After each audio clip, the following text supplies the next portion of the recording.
صاحب اگر کوئی شخص کہے کہ نبی صلی اللہ علیہ وسلم نور ہیں بشر نہیں تو کیا کافر ہے؟ اگر کافر ہے تو آج مسلمانوں کی 90% اکثریت تو پھر کافر ہے۔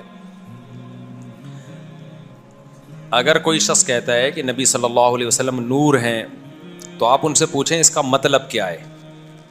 اگر وہ کہتا ہے ہدایت کا نور ہیں، لوگوں کو آپ صلی اللہ علیہ وسلم نے گمراہی کے اندھیروں سے نکالا اور ہدایت کی روشنیوں میں لائے، اس لحاظ سے نور ہیں، تو بالکل ٹھیک بات ہے۔ آپ صلی اللہ علیہ وسلم ہدایت کا نور ہیں، اللہ بھی ہدایت کا نور ہے، قرآن بھی ہدایت کا نور ہیں، علماء بزرگان دین یہ سب نور ہیں، کیونکہ ان کے ذریعے گمراہی کے اندھیرے ختم ہوتے ہیں۔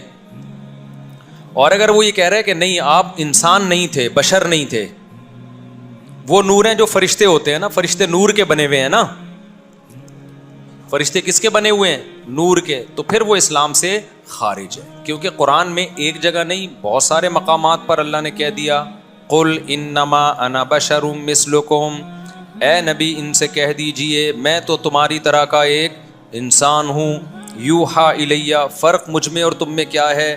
مجھے اللہ کا پیغام براہ راست مجھ تک پہنچتا ہے، تمہیں جو پیغام ملتا ہے میرے ذریعے سے، تو میں پیغمبر ہوں، میسنجر آف گاڈ ہوں، اس لیے میرا مقام بلند ہے، لیکن ہوں میں کیا؟ انسان، کھاتا پیتا بھی ہوں، نکاح بھی کیا، آپ کی اولاد بھی ہوئی، اولادوں کی اولاد بھی ہوئی، آج بھی سید دنیا میں ہیں یا نہیں ہیں؟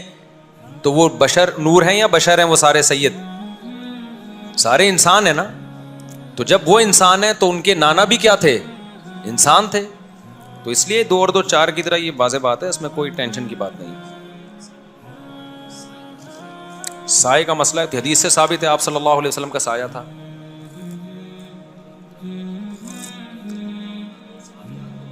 نہیں ایسا کچھ بھی نہیں ہے، سایہ تھا، صحیح مسلم کی حدیث ہے۔ تو اچھا بھائی دیکھو، ہم ایک دلیل کو دیکھ رہے ہوتے ہیں، دوسری کو سے آنکھیں بند کی ہوئی ہوتی ہیں۔ تحقیق کا یہ طریقہ نہیں ہوتا کہ ایک آنکھ بند کر لیں، آپ جو آپ کے فیور میں دلیل جا رہی ہے اس کو دیکھتے رہیں، جو آپ کے اگینسٹ جا رہی ہے اس کو نہیں دیکھیں۔ آج کل کے بعض اسکالرز یہ کام کر رہے ہوتے ہیں، جیسے روحانی عامل جو ہے نا، ایک تو یہ روحانی عامل کو میں نہیں چھوڑوں گا، جب دوسرے علماء ان کے خلاف بولنا شروع کر دیں گے تو میں چھوڑ دوں گا۔ لوگ کہتے ہیں آپ 4 شادیوں پہ بولنا چھوڑتے کیوں نہیں؟ میں کہتا ہوں میں اس لیے نہیں چھوڑتا کہ دوسرے بولنا شروع ہی نہیں کر رہے۔ بھائی 2 4 بھی ایسے اسکالرز پیدا ہو گئے جو 4 شادیوں پہ دے دنادن بولنا شروع کر دیا تو میں بولنا چھوڑ دوں گا۔ کوئی 2 4 تو ایسے پیدا ہونا جو بولے ہیں، بول ہی نہیں رہے تو پھر مجھے ہی مجبوراً سارا بوجھ میرے کندھوں پہ ہی ہے اکیلے، صحیح ہے نا؟ تو عاملوں کے خلاف جب دوسرے علماء بولنا شروع کریں گے تو ہم بولنا بند کر دیں گے، وہ بول نہیں رہے تو پھر میرے اوپر اکیلے پہ ذمہ داری آ رہی ہے۔ میں نے جو بھی اہل حدیث حضرات کے بارے میں کہا نا کہ افسوس ہوتا ہے، وجہ اس کی ہے کہ میں اہل حدیث نہیں ہوں، یعنی فرقہ اہل حدیث جو ایک مسلک اہل حدیث ہے۔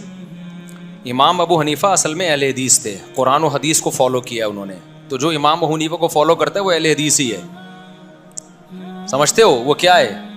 اہل حدیث ہے۔ تو سوال پیدا ہوتا ہے پھر اپنے آپ کو حنفی کیوں کہتے ہیں؟ بھائی حنفی اس لیے کہتے ہیں چونکہ امام شافعی بھی قرآن حدیث کو فالو کرتے تھے، تو ان کو بعض لوگوں نے فالو کیا، تو ہم اس تحقیق پہ زیادہ اعتماد کرتے ہیں جو امام حنیفہ نے کی، اس کے بہت سارے دلائل ہیں۔ میں اگر حنفی ہوں نا تو علی وجہ البصیرہ ہوں، اندھا مقلد نہیں ہوں میں۔ ہم نے بہت ڈیپتھ میں جا کے فقہ حنفی کو پڑھا ہے، امام حنیفہ کے دلائل کو پڑھے ہیں، مدرسوں میں ہم نے 10 سال یہی کام کیا ہے۔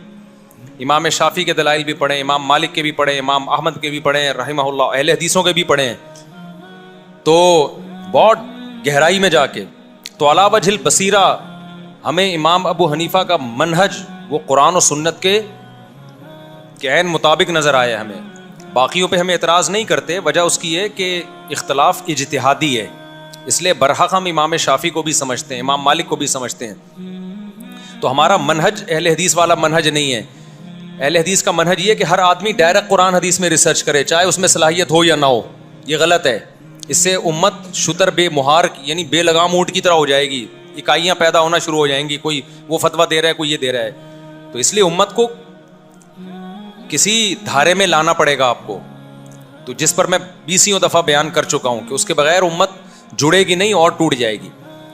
لیکن چونکہ بہرحال اہل حدیث حجت قرآن و سنت ہی کو مانتے ہیں، تو اس لیے ہم ان کو علی الاطلاق گمراہ نہیں کہتے کہ گمراہ فرقہ یا جہنم میں جائے گا، کیونکہ منہج میں اختلاف ہے نا.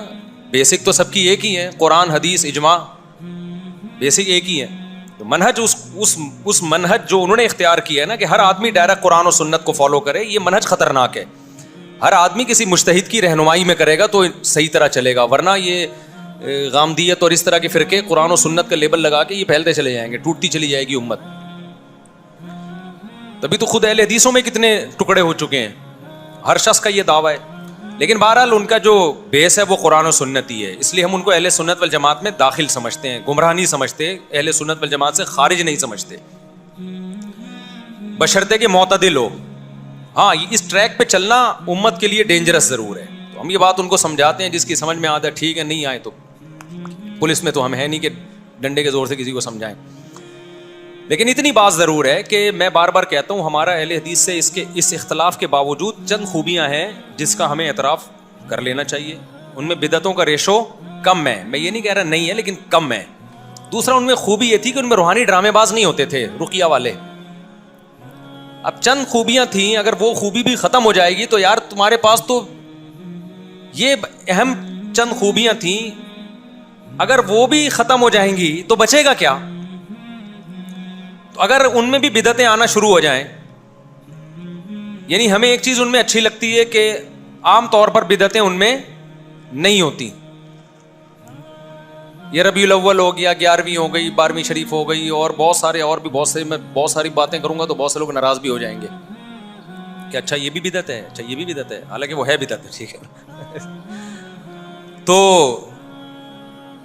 دوسرا ان میں یہ تھا کہ روحانی ڈرامے باز نہیں ہوتے تھے. تو اب افسوس کے ساتھ کہنا پڑ رہا ہے کہ اہل حدیثوں میں بھی جن چڑیل بھوت بھگانے والے نا شرعی رقیہ کے نام پہ عاملین آپ کو ملیں گے.